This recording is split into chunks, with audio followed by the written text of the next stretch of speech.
नमस्कार, मैं ईश्वर केवल रमानी बोल रहा हूं। जैसे कि मैंने पिछली वीडियो में कुछ बातें शेयर की थी, आज वहां से मैं कैरी फॉरवर्ड करूंगा। हम सभी को मालूम है कि सुरक्षा की बिड 7 जुलाई को एनसीएलटी में सबमिट हुई थी अप्रूवल के लिए, और अभी तक एनसीएलटी में कोई हियरिंग नहीं हुई। और दूसरी बात ये भी हम सभी को मालूम है कि सुरक्षा के जो 300 करोड़ इन्फ्यूज होने थे वो भी नहीं हुए। तो इन दोनों बातों को देखकर होम बायर्स के मन में डेफिनेटली नाराजगी बढ़ी and home buyers were feeling disappointed. उस डिसअपॉइंटमेंट को देखते हुए ग्रुप्स में ये चर्चाएं हो रही थी कि अब टाइम आ गया कि हम होम बायर्स अपनी बात को फिर से इस सिस्टम के सभी पार्ट को पहुंचाई जाए कि हम होम बायर्स नाराज हैं इस समय। तो सबसे पहले हमने 13 सितंबर को आईबीबीआई के एग्जीक्यूटिव डायरेक्टर और उनके कुछ ऑफिसर के साथ एक वर्चुअल मीटिंग की। उस वर्चुअल मीटिंग में कुछ होम बायर थे और मैं भी उसमें एक होम बायर था। उनके एग्जीक्यूटिव डायरेक्टर को हमने ये बताया कि सर, आईबीसी में आज 4 साल हो गए हैं और अभी तक होम बायर्स को हल नहीं मिला है। ये बात हमने उनको बहुत क्लियर शब्दों में उनको बताई, और बाकी ये भी बताया कि इस समय जो आईआरबी कंस्ट्रक्शन कर रहे हैं वो उनकी स्पीड कम है, उसमें क्वालिटी के इश्यूज भी आ रहे हैं और सुरक्षा के 300 करोड़ भी इश्यूज नहीं हो पाए हैं। तो इसमें हमने उनको ये कहा कि ये आईबीसी लॉ से हमें मिला क्या अभी तक। तो ही सेड कि ऐसा नहीं है कि हमने भी, हमारे इंटेंशन बिल्कुल ठीक है, हमने भी आईबीसी लॉ में, क्योंकि ये नया लॉ है तो हमने भी इसमें बीच बीच में अमेंडमेंट किए हैं होम बायर्स को ध्यान में रखते हुए। और आप लोगों ने अपना स्टेटस मांगा था फाइनेंशियल क्रेडिटर्स का, वो भी हमने आपको दिया। तो यहाँ पर हमने कहा कि सर, हमें फाइनेंशियल क्रेडिटर का टैग मिले या सिक्योर्ड का मिले या कंज्यूमर का मिले, हमारा पर्पस तो प्रैक्टिकली अपने फ्लैट की कंस्ट्रक्शन का है, हमें टैग लगाने से क्या मिल रहा है। यहाँ तक बात उनको बताई गई। और ये भी हमने उनको कहा कि अगर आईबीसी लॉ के अंदर हल नहीं निकल रहा तो प्लीज फाइंड सम मैकेनिज्म कि हम आईबीसी लॉ के बियॉन्ड हमारा हल निकल जाए। कंस्ट्रक्शन पार्ट को आप डीलिंग कर दो, एटलीस्ट हमारे कंस्ट्रक्शन पार्ट में रुकावट ना आए। ये बात इसलिए बोली गई क्योंकि हमने ये कहा कि अभी जो एनसीएलटी में हियरिंग होगी वहां पे 4 स्टेक होल्डर्स ने अपने ऑब्जेक्शन फाइल कर दिए हैं।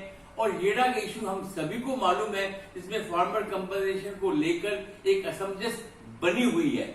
आईबीसी लॉ के तहत उन्होंने ऑपरेशनल डेट की तरह उसको एक्सटिंग्विश कर रखा है रेजोल्यूशन एप्लीकेंट सुरक्षा ने। दूसरी तरफ सुप्रीम कोर्ट की जजमेंट के हिसाब से ये शायद कॉन्टीजेंट लायबिलिटी में होना चाहिए। तो यह एक विरोधाभास है इस फार्मर कंपनसेशन और येडा के इशू को लेकर। तो इन सब चीजों को देखते हुए हमने उनको यही रिक्वेस्ट की कि आप कृपया करके अगर आईबीसी के बियॉन्ड हमें हल मिल सकता है तो वो भी हमें देने की कोशिश कीजिए। और ये सारे मिनट्स ऑफ द मीटिंग मैंने ग्रुप में शेयर किए हैं, और ये मिनट्स ऑफ द मीटिंग हमने आईबीबीआई को मेल कर रखे हैं, और उनको ये भी रिक्वेस्ट की है कि प्लीज आप इनको इंडोर्स कीजिए, या इसमें आपने कुछ कमेंट देना है तो कमेंट देके हमको रिवर्ट भी कीजिए, ताकि हमारे पास भी एक रिकॉर्ड बने कि आपने ऑफिशियल आपका स्टैंड क्या है हमारी समस्या को लेकर। ये बात उन्हें कही गई। फिर 15 सितंबर को मैं और एक और होम बायर से जो आईआरबी से मिले, अनुज जैन जी से मिले, वहां पे भी हमने ये सारी बातें उनके सामने रखी कि स्पीड कम है, क्वालिटी का इश्यू भी आ रहा है। और तो वहां पे ये बात करते करते ये मालूम पड़ा कि जो फार्मर कंपनसेशन है वो करीब 1700 करोड़ प्लस इंटरेस्ट लगा के करीब 3000 करोड़ का बन गया है। तो वो फिगर सुन के हम भी हैरान हो गए कि 3000 करोड़ कौन देगा, कैसे चलेगा, इसका हल निकलेगा।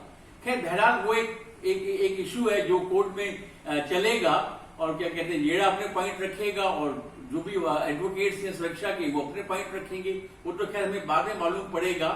पर कहने का मतलब ये है कि ये भी एक इशू एक कॉम्प्लिकेटेड सा नजर आता है एट प्रेजेंट। इसके बाद हमारे कुछ होम बायर्स ने बहुत एक्टिवली परस्यू किया एनसीएलटी को, उनके प्रेसिडेंट को, उनके क्या कहते हैं कोर्ट के रजिस्ट्रार से भी मिले, और उनको ये रिक्वेस्ट की गई कि प्लीज हमारी हियरिंग को अब जल्दी कीजिए, अब समय काफी निकल चुका है। 7 जुलाई से लेकर अभी तक 2.5-3 महीने होने वाले हैं और हमारी हियरिंग अभी शुरू नहीं हुई है। यहाँ उनको भी ये रिक्वेस्ट की गई है। उसके बाद 2 दिन पहले मैं और कुछ और होम बायर येड़ा में भी गए और उनके भी कुछ ऑफिसर से हमारी बात हुई। उनको हमने सिर्फ इतना ही कहा कि क्योंकि आपका मैटर कोर्ट में है, हम उसमें कुछ ज्यादा कमेंट नहीं कर सकते हैं, पर हमारी एक रिक्वेस्ट जरूर आपसे ये है कि प्लीज आप ऐसा स्टैंड लेना जो होम बायर के इंटरेस्ट को खत्म ना करे। होम बायर के इंटरेस्ट को आप जरूर ध्यान रखना, क्योंकि it is we who have been suffering for last 12 years, we are victim. तो अब आपको होम बायर का ध्यान रखना चाहिए। तो आज मैं सिर्फ यहाँ पे यही बताने की कोशिश कर रहा हूं कि हमने IBBI में, IRP में, येडा में और कोर्ट में चारों जगह नॉक किया है और अपने कंसर्न को रेज किया है, क्योंकि मेरा ये मानना है कि अल्टीमेटली हम सब होम बायर्स का एक ही गोल होना चाहिए कि we should see the construction as soon as possible. अब ये लॉ की प्रोसेस, IBC लॉ में हम इतने उलझ गए हैं कि हमें समझ में नहीं आ रहा है कि हम कब देखेंगे कंस्ट्रक्शन। तो आज मैंने मुख्य तौर पे यही बातें कही हैं, और जैसे जैसे कोई बात होगी मैं आपको अपडेट करता रहूंगा अपनी अंडरस्टैंडिंग के हिसाब से और अपनी एबिलिटी के हिसाब से। धन्यवाद।